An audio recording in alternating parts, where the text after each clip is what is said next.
Ассаламу алейкум, урматтуу мекендештер. Бүгүн бизде аябай жакшы жаңылыгыбыз бар. Азыркы кезде Дрожжино деген районга келдик. Москва шаары, Южная 19 даректе бизде Нарматова Лия деген клиентибиз, кардарыбыз 3 бөлмөлүү пәтер алды ушул жерден. Азыр монтажын салып алып, барып берип, куттуктап, кирип, сделка азыр эле өттү. Эмоцияларын көрүп, анан кийин сиздер үчүн ошо суроолорду берип, баарын көрсөтүп беребиз. Жүрүңүздөр. Давай, братан. И баса, монтажын бергенден кийин таптуу, дамдуу монтаж жасап кетебиз.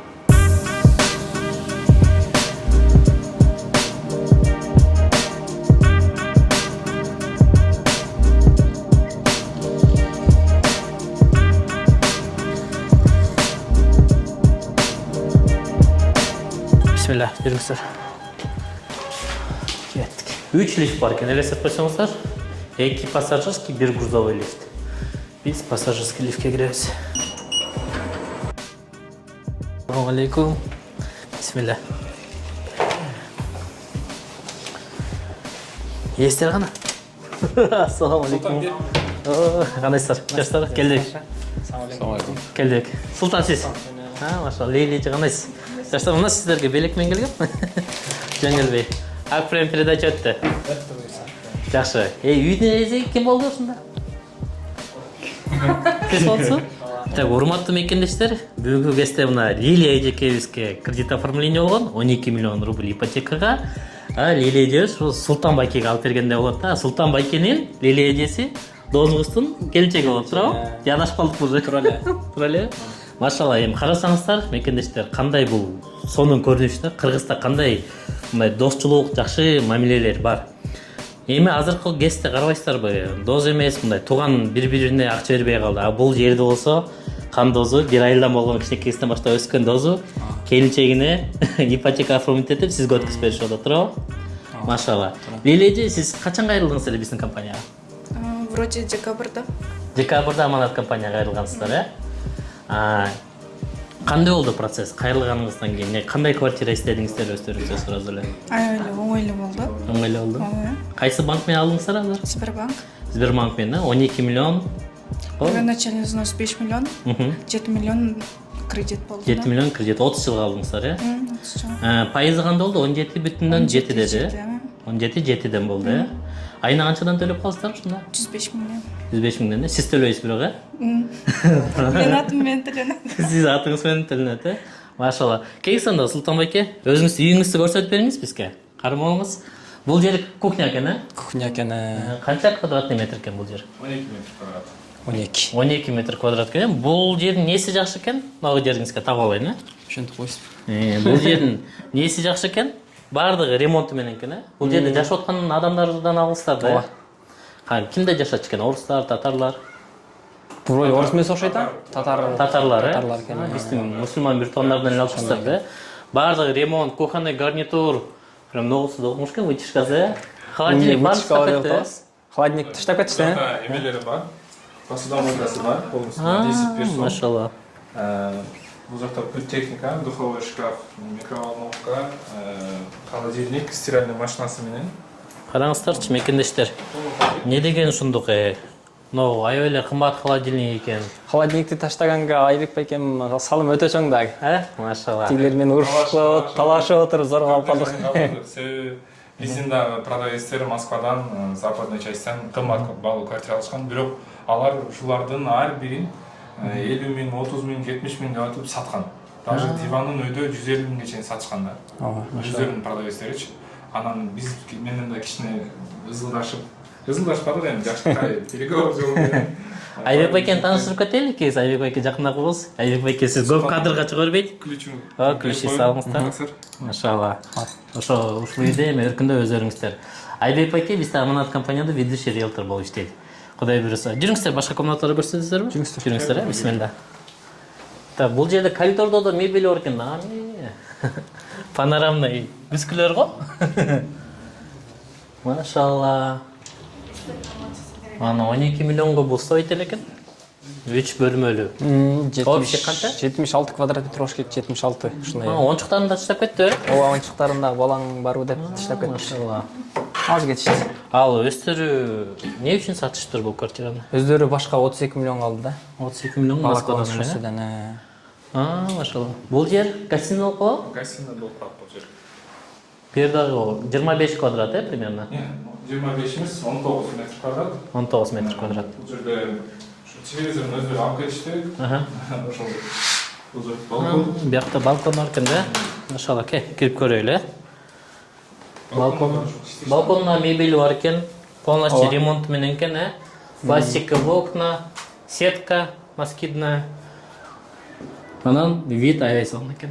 Машалла. Бул жакта өзүндө бир садик, 2 мектеп бар экен, Поликлиникасы бар бул жерде да. Общественный транспорт келет экен. Келет экен ооба. Келет, как раз баягы көрсөтүп жатат. Домдун артынан. Ушу маршал Советского өткөн кезде келишет. Машалла. Султанбеке, сиз ким менен турасыз биякта? Бул жакта семьям менен, апам, атам, келинчегим, мүкөлөрүм баарыбыз эле бул жактабыз. Бияк фитнес го. Детский зал. Комната. Эска деген.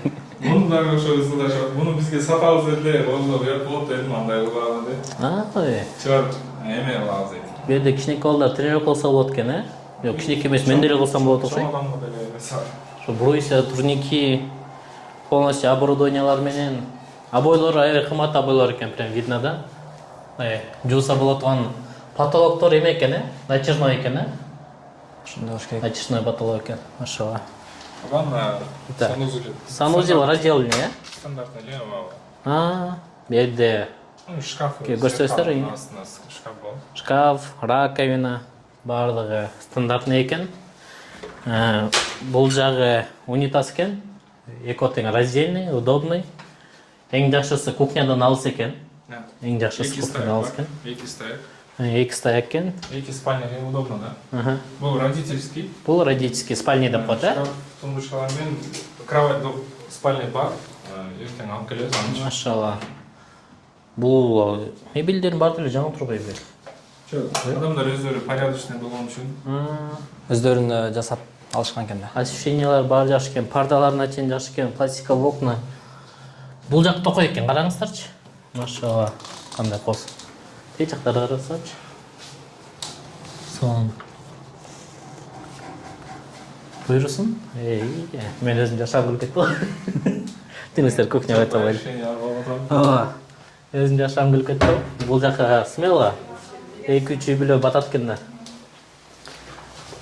Негизи азыр Айбек байкем билет, новостройкаларда аябай эле кымбат болуп атат, Айбек байке. Мындай ошо двухкомнатныйлар эле 12 миллион болуп кетип атпайбы азыр новостройкаларда. В любом случае, бул жерде 75 метр квадрат, полноценный трёшка. Соответственно, абсолютно айтканда отделка качествосы, да, мебели, ошол нерсе, плюс документациясы, бир собственник с момента постройки дома, да, прописанных нет, полностью коммуналка төлөшүп, расчет алды.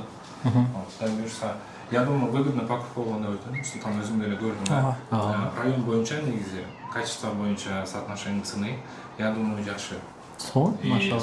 Все, что калган нерсе бүт эле бонус да, квартира. Бул аябай эле чоң бонус экен. Но өзү эле мындай ремонт обходится 2-3 миллиона да, но эмелер менен. Ну, если, ладно, ремонт, ладно, болуп течи, ну, то, что вот есть, в принципе, жакшы состояниеда редкий адамдар калтырат.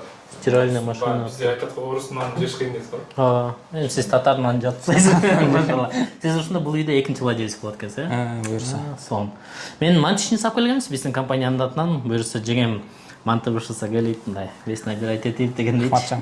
Биздин мекендештерге эми бир жылуу сөздөрүңүздү айтып коюңуз. Кандай өзү мындай 30 жылга айына 103 миңден түшүп атабы, Да, Кудай буюрса эми в данный момент ставка бийик болгондуктан баардык эле биздин Москвада мекендештер үй алып аткан алайын дегендер ошо рефинансированияга намереваться эткен учуру бар в данный момент. Кудай буюрса төлөмдөр түшсө, я думаю, если 10-11ге чейин түшкөн болсо, төлөмү 70 миңге чейин түшүрсө болот, мисалы үчүн. Мекендештерге түшүндүрүп кетели. Азыркы кезде Центральный банктын ключевая ставкасы бийик. Ошого жараша Сбербанктан 17,7% биз бул квартираны алдык. Андан кийин буну канча түшүрсөк болот? 2-3 айдан кийин или 4-5 айдан кийин ключевая ставканы Центральный банк түшүрсө, банктардын ключевая ставкалары түшөт, ошондо рефинансирование кылып, төлөмдү азайтып алса болот. Азыркы прогноз боюнча примерно 70 миңге азайт алсак болот, э? Эми мындай квартира канчага тапшырылат 3 комнаталуу квартира негизинде? Москвада өзү эски панельный домдорду алсак 55-60 миңден кем эмес. Это 55 метр квадрат, 50 метр квадраттын тегерегинде. Эми бул область болгон үчүн, но по крайней мере петиция көп чогулат именно ушул участок. Москвага кирет болот. Да. Себеби ушул эле участоктун дальше на Варшавкадан кеткен учурда Маршал Савицкая участок бар, ал жер полностью Москва. И ортодо ушул дружина калып калган. Соответственно, өзүңөр көрүп атасыңар. Эгер Москвага кирип калса, выигрыш только Султанда. Негизичи. Трехкомнатный квартира биринчиден 2-3 эсе сразу кымбаттайт, мындай 2-3 миллион кошулат да. Москвага кирип калса, прописка московская деп башташат го биздики. Я думаю, минимум 5 миллион кошулат го. Минимум 5 миллион, э? Ошо кошулуп калды. Негизи район аябай развитый район экен. Бизге аябай жакты. Буйрусун анда. Бизге бир-эки сөз айтып коңуз биздин мекендештерге. Ассаламу алейкум, кыргыз элим. Силерге советин деп коеюн ба? Коркпош керек, алыш керек ошо. Өмүрүбүз Москвада ар бириңер өзүңөргө суроо берип көрсөңүздөр, качан келген Москвага депчи. Ошо күндөн баштап иштеп эле жүрөбүз, результат жок да, көбүндө элечи. Эми болсо дагы мен жокторун айттым да. Болгондордук болушу мүмкүн. Ошолор өздөрүнө кайра дагы бир суроо берип туруп, лучше алыш керек да, аракетти кылып. Канча жыл болду Москвада жүргөнүңүз? Мага мен 2018 келгенким, 18 келип 6 жылда. Вообще сонун результат. Мен 2016-да мен жүрөм да. 8 жыл. Менде трехкомнатный квартира жок ещё. Султан, я помню, апасы менен аялы келинчеги менен чогуу келгенде, ушу конституция болсо эсимде, кымбат 15 миллион, 16 миллиондук объекттерди алам дегенде, бул биз 15ке чейин карап 98. 98 жылкы бала ушундай намерение кылган болсо, апасына айткам эмес, эже, эгер балаңыз ушундай бийик нерсени ниет кылып аткан болсо, сиз тоскоол болбоңуз дедим. Бул балаңыздын ниети деп. Эже апасына кичине эме кылган болчу, эсиңде болсо, Султан.